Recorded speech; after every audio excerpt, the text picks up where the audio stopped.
Hey, everybody, welcome again. This is Robert Garcia, a member of the Eric Stewart Group of Long and Foster, and I hope you are doing great. I'm so excited about this new year. I hope you all celebrated and had a great beginning of 2023. This is just, we are on January the 24th, only 24 days into this new year, and so many things are happening. And today I want to bring to your attention stuff that Core Logic, this is a company that produces a lot of data for real estate companies and consumers for sure, and they have some stuff here that have released that I think I wanted to share with you. So it's very important to see they have a home affordability index that they, or price index they come up with, and it says home prices nationwide, including distressed sales, increased year over year by 8.6% in November of 2022 compared with November of 2021 on a month to month over basis. Home prices declined by 0.2% in November compared to October, and so on. So, this is just to show you a little bit of the forecast that they are having right now. So, year over year versus month over month. And if you see the forecast, they only have about a 2.8% increase in the year to come compared to 8.6 and back in 2021, over 10% an increase. So this is really good news for people that are thinking about making the move, about think making the purchase of a house. Here's what I wanted to kind of bring into perspective so that you all can understand what is happening in the marketplace out there. So, interest rates will continue to go up, but in a smaller percentages, like not a three quarters of a percent, maybe just quarter percent, half a point in some cases. Now that we know the inflation has come down a lot, then I think that's where things are going to be. So this is very important to know, because this is going to determine how what will be the affordability of moving forward. This one is says nationally, home prices increased 8.6% over a year in November. No state posted an annual decline in home prices. The states with the highest increases year over year were Florida, South Carolina, and Georgia. But you all remember what happens when something inflates, it also deflates, right? So if it inflates at the same speed, it may deflate also at the same speed. We have no control over those things. So here are the top metro areas where you see the increase in prices. San Diego 6.8, Los Angeles 4.6, Las Vegas 7.7, Phoenix 8.1, Denver 6.3, Houston 10.6, Chicago 6.7, Washington D.C. is actually one of the lowest. That's what my market is. Boston and Miami. Look at Miami, 21% increase. So this is kind of insane in my opinion. Once you see that all these things that are happening. So why are we seeing all these increases? Well, there is demand, there is not enough inventory. In my county, Montgomery County, Maryland, as of today, we only have about 4 months of inventory. Just to put in perspective, back in 2019, we had 6 months, five months worth of that. So in units, right now it's about 700 units. That's 1 month. You have to multiply that by 2,800 units, a little bit under maybe 2,500, and that'll give you close to 4 months of inventory. So that's kind of like crazy though. That's really, really crazy, in many cases. But I just want to put that in perspective because I think a lot of people need to understand what's happening out there in the market right now. So top markets at risk of home price decline. Okay, this is very important. It says Bellingham, Washington, in Washington State, Crestview, Fort Walton Beach, and Destin, Florida, Salem in Oregon, California, and Hawaii. They are the highest probability of decline in prices. Why is all this? Because, well, prices went so much so high over there, they have to come down. And this is where that pressure that I've been talking about, of the inventory, demand, the cost of living, interest rates, there is so pressure from so many angles that is, I think, a lot of people have not taken into consideration. And I think that's going to be a big factor, especially for real estate agents right now. Recently, our team put a house on the market recently listed about $1 million in outside of Washington D.C. in Montgomery County, and house ended up with 7 8 offers and sold for over 1.1. So with that in mind, that's a very unique house. This house is it's a nicely done. You really have to do nothing else just to move in. So that type of property will probably see good days. Now we do have another one that's a fixer upper, and that property has not really gotten a lot of attention because the amount of cash required is going to be so much that the buyer's probably just going to wait until they find something that they wanted to see. They feel more confident about moving forward. So those are the things that I wanted to share with you regarding what's going to go on in the marketplace right now and what's going to take place in the months to come. This is something that we use from this company called Keep Current Matters, and they actually talk about good things here that it has to do with prices. As in the past 12 months, the prices have gone up like crazy, and will they going to come down or not? Well, it's hard to say if they're going to start going to be falling down, but this is what we need to take a look, see what's happening to the rates.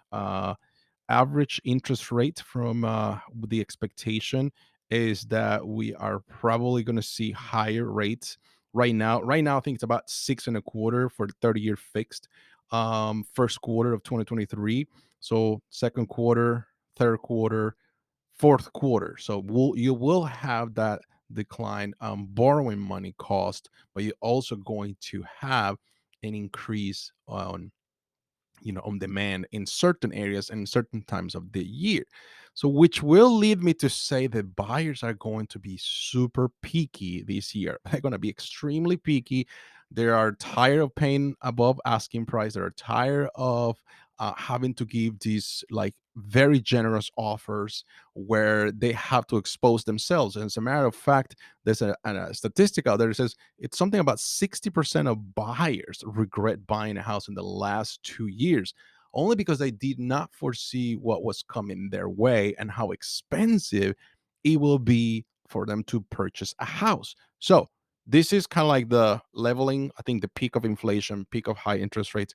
It's in the past. I think what's coming right now, it's more on the lack of inventory than anything else. So what will happen to home sales in 2023? So you will see here inventory levels that will happen. And by the way, the example I gave in my county, I wouldn't say it is the general rule of thumb when it comes to all the markets in the area. This is just more something that's happening here. I'm sure once the weather gets better, spring season is here, we'll see probably better opportunities. In the future. According to Lawrence Young, the chief economist for the National Association of Realtors, the upcoming months should see a return of buyers as mortgage rates appear to have already peaked and have been coming down since mid November.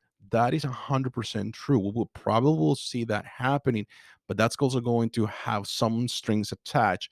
And what we're trying to say is prices are going to level a little bit, not a huge decline, but it's going to have some pause in some buyers. Not every buyer is going to be willing to buy a house when it comes on the market and feel like they need to overpay, case by case basis. Okay. Foreclosures. Foreclosures are up, but really on the lower side of the spectrum. So that market where people thought that there's going to be a lot of foreclosures because of COVID and forbearance and all those things, people thought that, oh my gosh, the market is going to implode. No, it didn't happen. A lot of these people were able to refinance their homes. They were under COVID, unemployed, and now they probably have an opportunity to stay in their homes with a nice interest rate. So are there going to be any incentive for sellers to move out of their homes when they have interest rates below 3%? The answer is no. There's no incentives. No incentives for sellers to want to move out because it's just really not it's not a good business strategy. Better off renting that house from that you have and just move into something, pull the equity and go and buy something or buy an invest, stay in that house, pull that money out and go and buy properties as an investment. And that leads me into the last point to say that we will see a lot more investors enter the market as the prices soften, as the market has cooled down a little bit, interest rates are where they need to be. you'll see a nice influx of investors, fix people are buying fixer uppers, and this is corporate investors, and these are going to also be regular people that just wanted to start flipping homes with some level of experience, some without any level of experience at all. So I think that's very important to keep in mind, because that could lead to some pressure, but they don't buy houses that are at prices that you think that are going to be competitive. They wanted to actually buy on the prices that are more negotiable, and if they can cut the price down furthermore, properties on the market for 400, they're probably going to want to buy for three and a quarter or 300, so they can make some money and potentially achieve that 400,000 price that the house is currently asking. Now, that doesn't happen on every transaction, but it definitely is going to be a potential here. So here's the things that are going to happen. Interest rates will probably stay the way they are. Just to summarize what I said, interest rate probably will go up and down, but for the most part, the tendency is going to be downward. That's number one. Real estate inventory will remain tight. Buyers only going to buy if it makes financial sense, or it's because has to do with a relocation, or schools, and of course, there's always death, divorce, and people inheriting properties. Those things are always going to come. Homeowners with low interest rates most likely going to stay in their homes. Home buyers are going to be super picky with homes they're going to be buying. Home inspections, appraisals, you name it, all those things are going back on the books. And of course, more investors are going to be looking to buy homes in this kind of market so they can hold them, fix them, and sell them in a couple of years for a profit, because that's what they do. In the meantime, somebody else is going to be paying the rental. So that's it. I know I'm giving you a lot of information. I don't want to get too boring with all these data, but remember, if you're thinking to make a move, now is the time to start interviewing real estate agents that will have a specific plan to sell your house.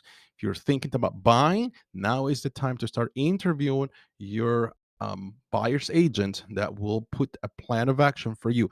If there is no plan of action for you on how they're going to take you from A to Z, then maybe that's not the right person. Always trying to find people that will have not a nice presentation, an actual plan for you. A presentation, I can put a presentation in a matter of seconds, but plans are customized to each client because they're based on the client's needs, not based on a standard. So just keep that in mind. If you're thinking about relocating to the area, I have a nice guide here that you can download. Moving to Maryland right now. I'm working on one for Washington, D.C., hoping to release that in the month of February. If you would like to have a conversation with me, you can get a hold of me. My cell phone is right here. You can leave a comment right here, and you can also always subscribe for more content like this. Thank you very much. Have a great day. Bye bye.